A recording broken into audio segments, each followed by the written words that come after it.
that you have a graphing calculator.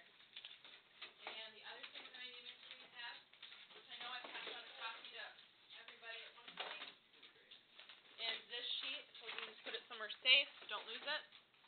So if you can, try to find that sheet right now.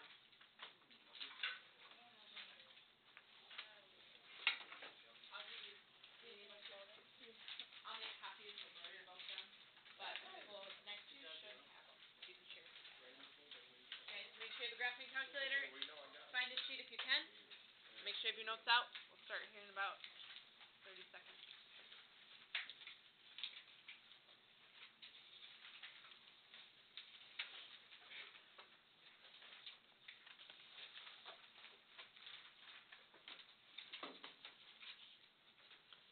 All right.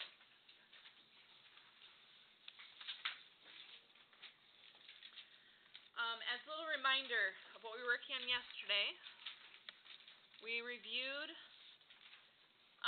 these two forms. These were the forms that we used to write equations of lines using information. And we talked about, okay, with parabolas, if we're given certain information, we have three different forms that we can use. Yesterday we talked about vertex form. Today we're going to talk about the other two. The next one, or the next situation that sometimes you're given information about, is if you are given a point on the parabola, and again, this is just a random point. Nothing specific, it's just an arbitrary point on the curve. Then your more specific information in this scenario would be the x-intercepts. Keep in mind yesterday also what I said, that the information you're given tell you what form to use. So there's no guesswork here. You have three forms. You have vertex form, intercept form, and standard form. If you're given a point and the vertex, use the vertex form. If you're given a point and the x-intercept, you should use what? Intercept form. Yep. The information you're given tell you what form to use. So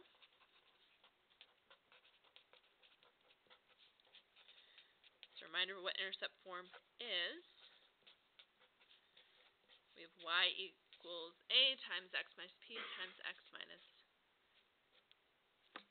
q, where q and p represent the values of the x-intercept. Now, I also stated yesterday, and let's see if you remember, am I going to give you these forms on the test?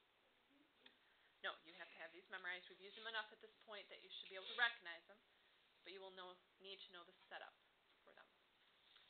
Alright, we will come back to fill in the third one here in a minute. But go to example 2. We're going to practice this one and the one we did yesterday a few times. Alright. The directions would be to write a quadratic function. The information I'm giving you is the arbitrary point is going to be 3, 5. And the x-intercepts, they don't give you the x-intercepts as ordered pairs. They usually just list the numbers, and then you know those are the two spots on the x-axis where they connect. One of them is going to be 7. The other one is going to be -2.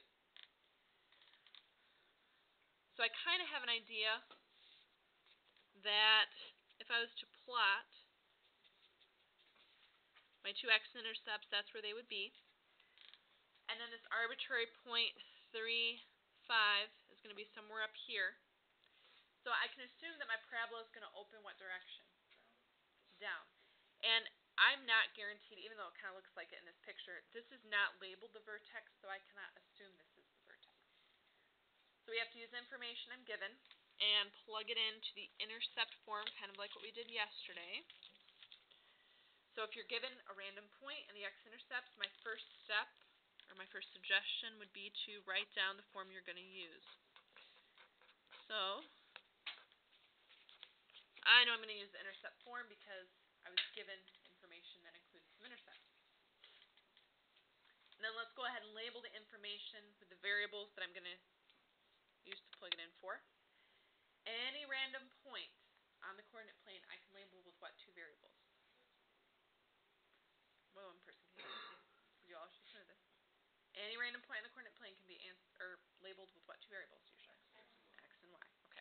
So we're going to label this one as my x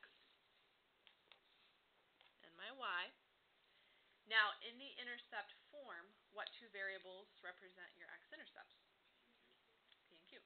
Does it matter which one is my p and which one's my q? No. So just label one p and one q.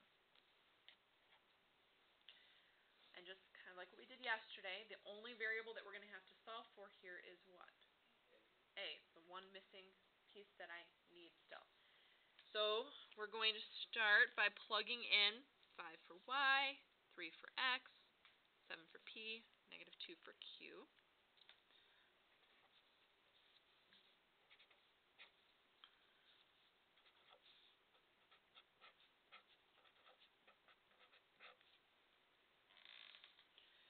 And if you want to write a step there for that one.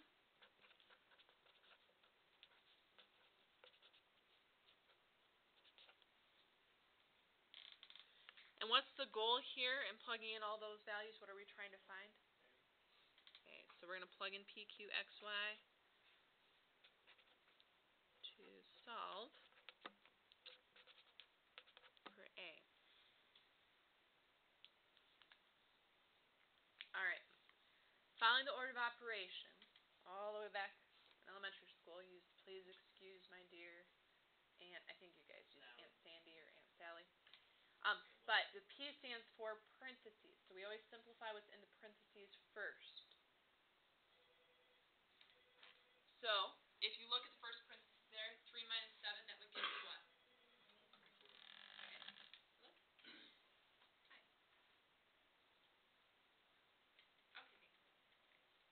The second parenthesis would be what? 5. I would recommend simplifying both of those first. That was what, -4 and 5. Keep in mind that all three of those are being multiplied together. So usually that's our first step. The next step would be to actually multiply my two numbers together. So -4 times 5 would give me -20. Just like yesterday, I'm going to move the number in front of my variable.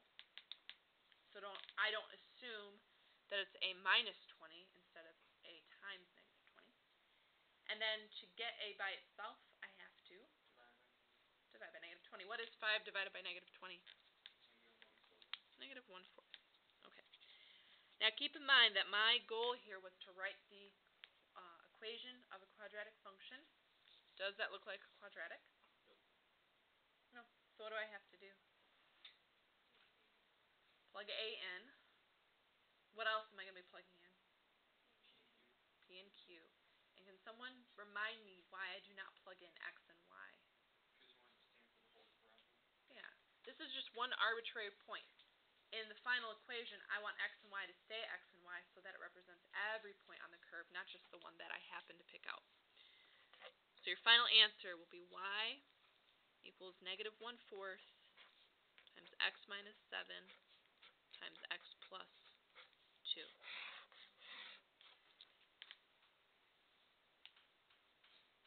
Alright.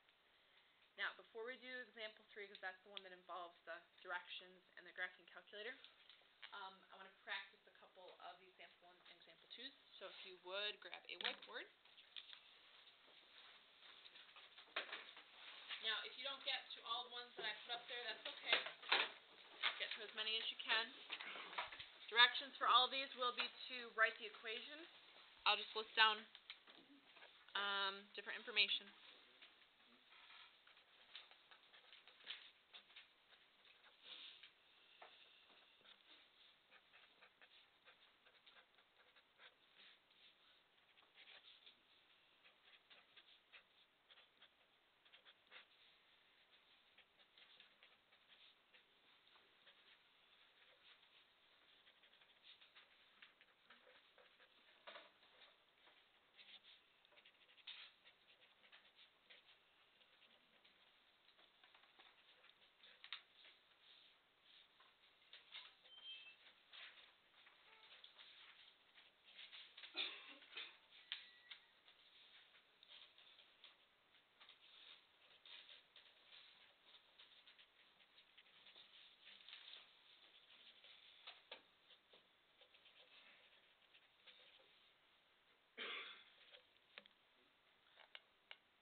close to finishing, go ahead and finish.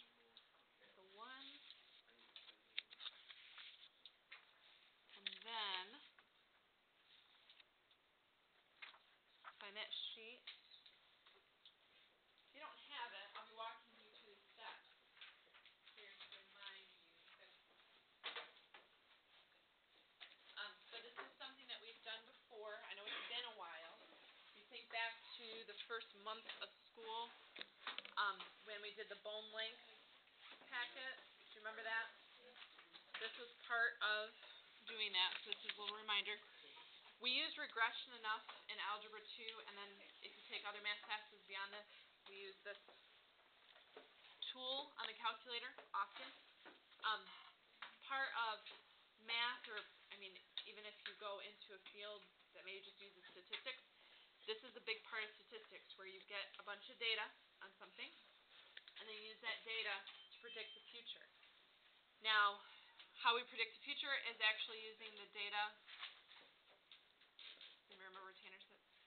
Sorry, or did we change these or something? Yeah. We changed these. He wasn't here yesterday. Okay. For right now, Tanner. For right now. Sorry. Good.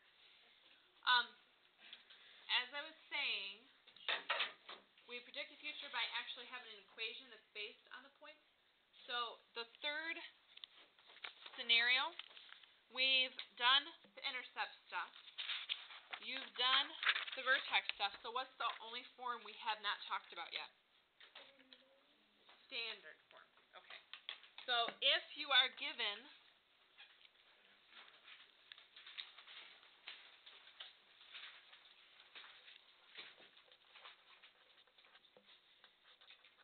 three points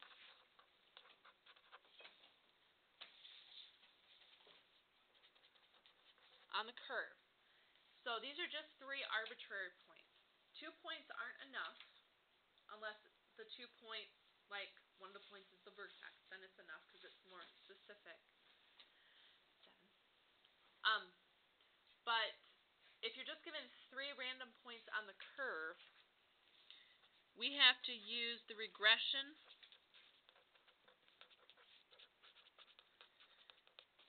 feature on the calculator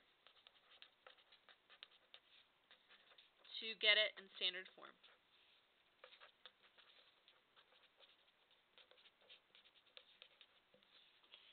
Now, to do this by hand, and this is why I use the graphing calculator, because if we were going to do this by hand,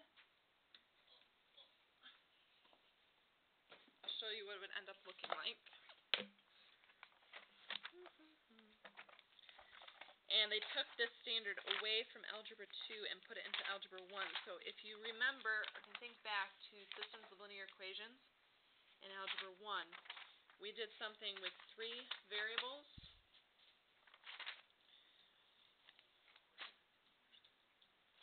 Oh, where is it? Oh, it's not even in here. Never mind.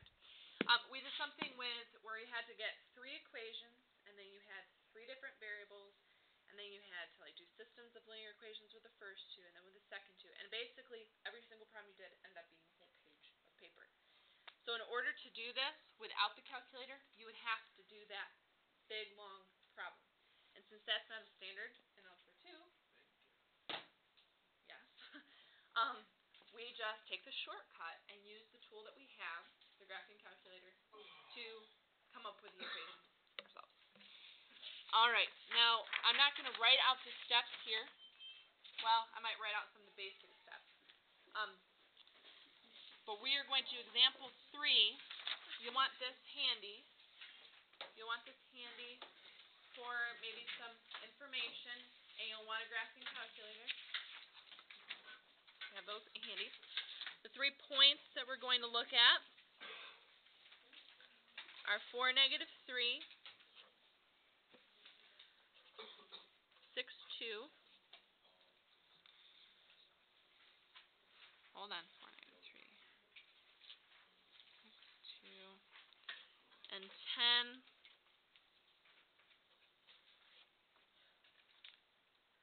14. Alright, so these are just 3 random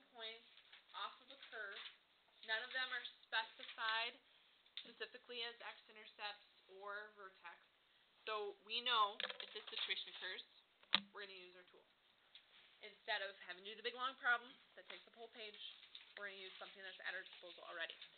Now, does anybody remember, I know it's been a while, but when we were doing regression before, everything was located under one button.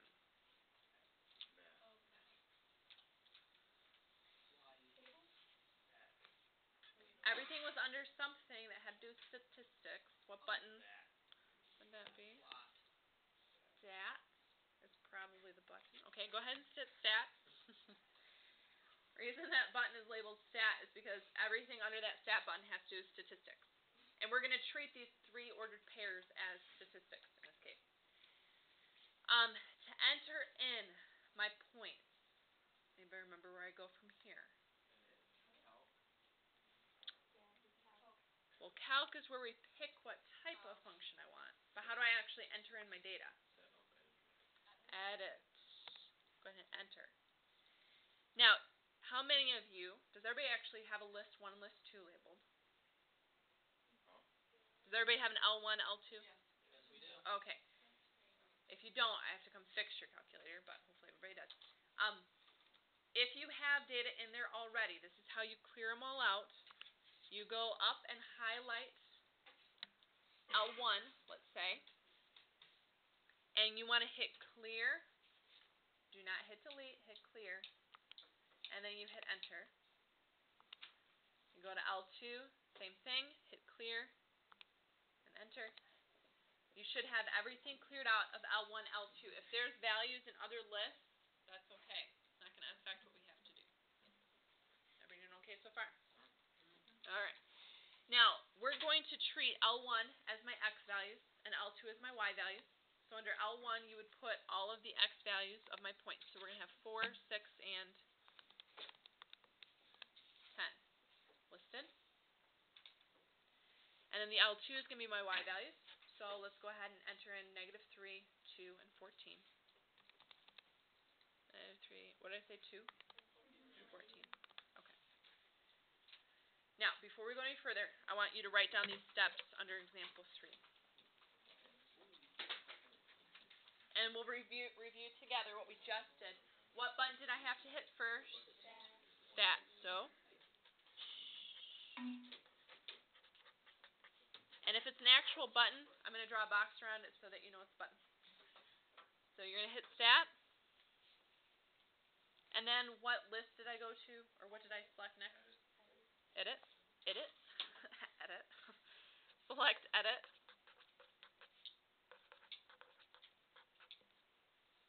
Okay. Then under L1, what would we put under L1?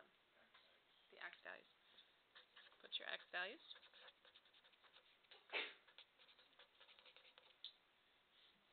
And we're going to practice this a lot today. And there'll be another couple times you practice it in class. This is a process that I'm expecting you to know how to do without any help after all of our practice. So under L1, you're going to put your x values. Under L2, you're going to put your y.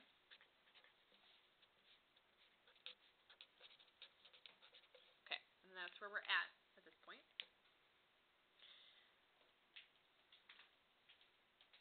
So going back to your calculator. Remember, our goal here is to write the equation of a quadratic. So hit your stat button again. We've entered in our data. Now we got to tell the calculator what function we want. So then we're going to go to calc. Good. This is the list of all the different types of functions you could select. Which one do we want, though?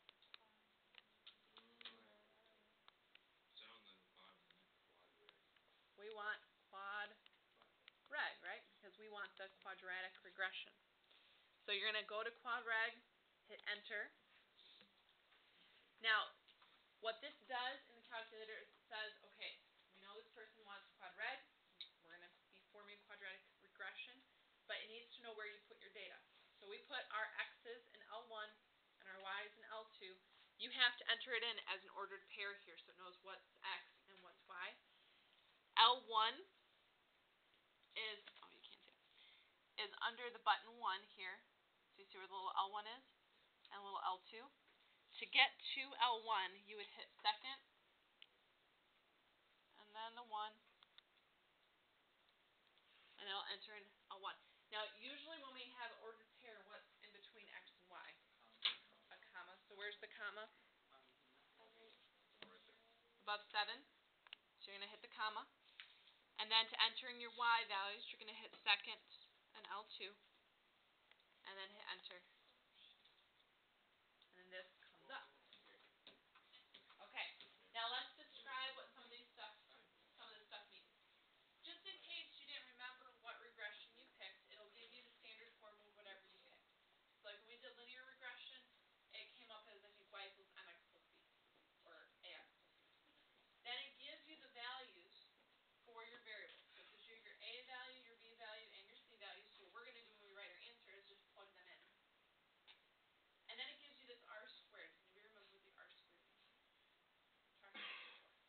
Mine didn't give me the R squared. It might not. If it doesn't, that's okay. That's okay. The r squared, and if it's not there, because you have to turn something on before you get to that point, but the r squared is called the correlation coefficient. Basically, whatever that number is, the closer it is to 1, the value is 1, the better your data fits this. So since this is 1, it means this model fits our data perfectly. So every single point goes through this curve. If this was 0.95, it means that almost every point goes through the curve. There might be one that's just a little bit off, but it follows it really closely. This basically tells you, is your model a good one or not? So when a business is coming up with a function to model its growth, or has all the statistics and is trying to model something and predict the future growth of something, they're looking at that r squared value because that tells them something about the function. If you have a bunch of data and that r squared value ends up being 0.2, that means it's a horrible model and you don't want to use that one. You want to find a different function that maybe models it better. Okay, so eventually, after we've talked about all of our functions, you're going to be coming up with your own statistics and your own equation to model your statistics, and so that r squared value is going to come into play because you're not going to necessarily know what the best model is until you try a bunch and look at your r squared values. All right. Let's go, before we actually write down my answer here, let's review the steps we just did. We went back to the stat button. And then where did we go to find my quad reg? Calc menu. So select Calc. And then we selected the quad reg. Now obviously if we're in a different function, like eventually maybe we're going to be doing exponential regression, you would pick the exp reg. It just depends on what function you want to assign. So right now we're selecting quad reg. And then in the screen, enter quad reg. Well, that will already be there. And then we had to enter in L1, comma, L2. Now, what did I have to hit in order to get the L1 to show up on the screen? Second and 1, and that's second and 2. Oops. All right. And then write down your answer.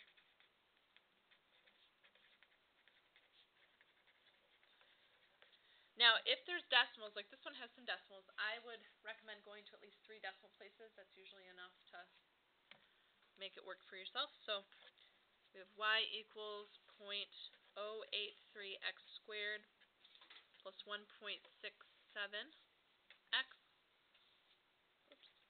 minus 11. Now, on the test for this standard, when I give you this type of question, really all you're going to be able to do is write down the answer. So if you write down the answer and it matches what I would get if I put it in under quad reg, then I know you did it right. But if you write down some random numbers, I mean, there's no really work you can show for this, so I'm just really looking for the right answer at that point. Now the reason I got your calculated direction sheet out is if you get stuck, like you're working on this on your own, and these directions maybe don't make sense. If you go to number 8, doing 8, 9, 10, and then I think 11 on the back, or just 8, 9, 10, that gets you the same information. It's just detailed a little bit more. This is something you got at the beginning of the year, so you probably have it in your binder somewhere. And if you don't have it, I'll have extra copies tomorrow, so make sure you grab them for me. Alright, let's try to do that with example 4. Now, this is using a little bit more data than just 3 points, but it's the same concept. Just applying it in this way. So, Bank Justice interest rates for new CDs daily. The table shows interest rates on the first of the month for January through May. So, in terms of X and Y, which one is going to be my X and which one's going to be my Y? Month is gonna be your X. Month is going to be my X. Remember with time is an independent of everything, so that's always your X. And then your rate's going to be your Y. Now, when it says find the best fitting quadratic model for the data, this is what you're using quadratic regression for. So on your own, see if you can do this, try to input that data and do what we just did for example 3, but with this new data.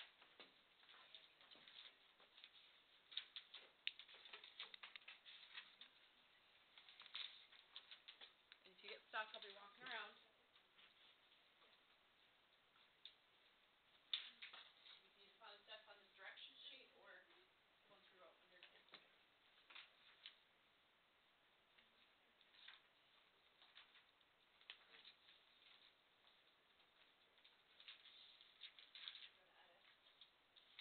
Go to edit. Oh.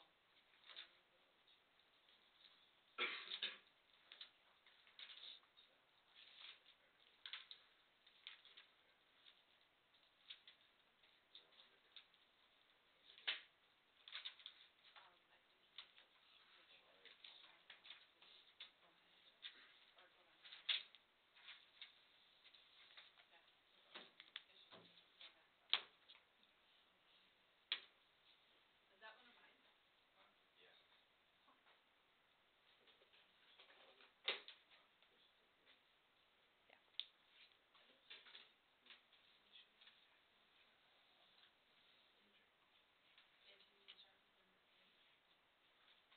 That question. Yeah. See if you can follow the steps. Can you turn it around?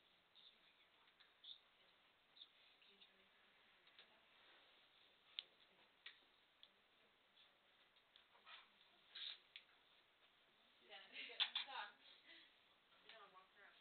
Isn't that R1? How did you get to R1 today? Remember, there's 3 of these. She said you always Okay. take the one.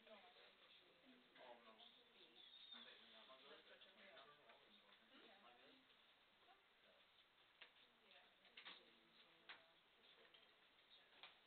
Am I good? Yeah. What? For number 1? For A? I got y equals negative 2.42, or 0.242 x squared plus 0.751 x equals 2.691.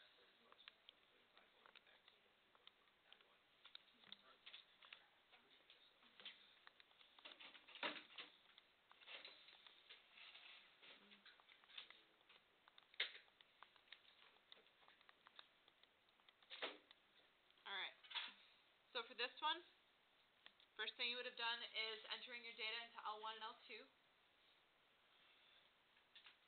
And then you go to Stat and Calc. And which one would you have picked? Quadratic regression.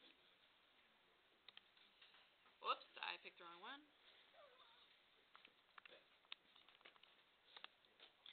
Then you'd have entered in L1, L2, and then hitting enter. As I was walking around, that's what you had. For those of you that were able to finish. Anybody not get that? Now notice my R-squared value is 0.95. So what that tells you, as the person who's looking at this, is that your data does not fit exactly. It's a little bit off, but it's very, very close. This is a pretty good R-squared value for this being a good model for your data. Something that wouldn't be is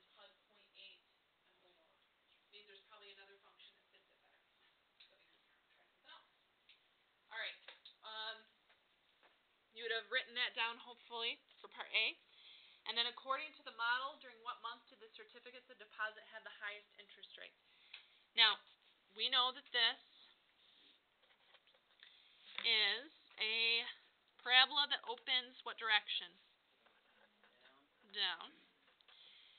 And so if I'm asking you this question on an RLA or a test,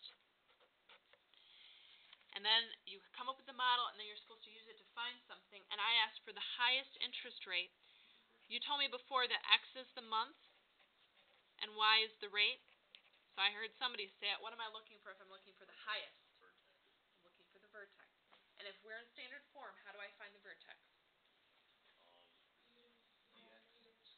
Negative B over 2A. Good. That finds my X coordinate. So we're going to do negative B over 2A. And we have some decimals, which means I'm going to probably find a decimal for my X coordinate.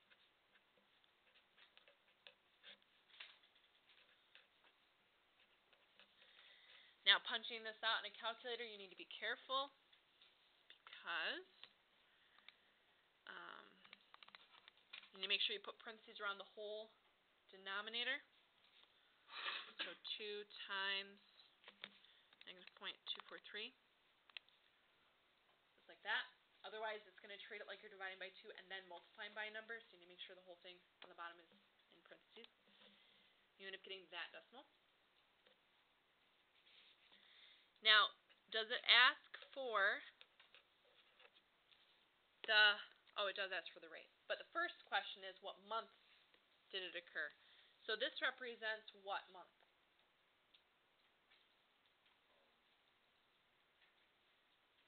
Might have to look back to the beginning. Well, January, it says January through May, so this would be January, right? And then this would be February. So the answer of 1.5 would end up being what month? In February, right? Somewhere probably halfway through February. So you would say February. And then to find the actual rate, what do I have to do with that value? Plug it in for X to find Y. Now the easiest way to plug in a decimal like that is probably to store it as your X. So you hit the store button and store it as your X in your home screen. And then actually plug it in just as you see it. So we're going to put in negative 0.243x squared plus 0.751x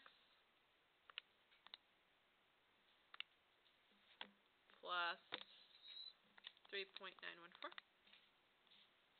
Because then what the calculator is going to do, since we stored that value as my x, it's going to treat these x's as that value. And you're getting 4.49.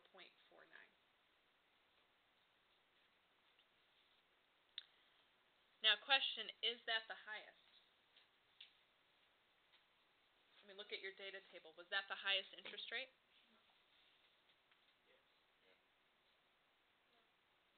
Is 4.6 bigger than 4.49? It is bigger. So even though this is the vertex in that model, this is why the model doesn't fit perfectly, because we have this little outlier here that's actually above the curve. So this is still a good prediction, because is 4.49 pretty close to 4.6? Yeah. So it's a good prediction tool, but it's not going to be exact all the time, especially if your model doesn't fit the points exactly. You're going to be a little bit off. But if that's what I asked you to do, is find that rate during February, you would say the rate is 4.49%.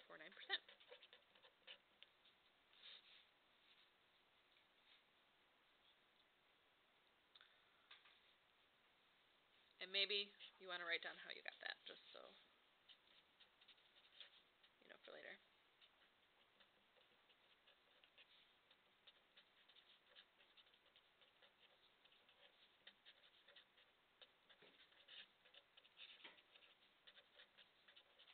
All right.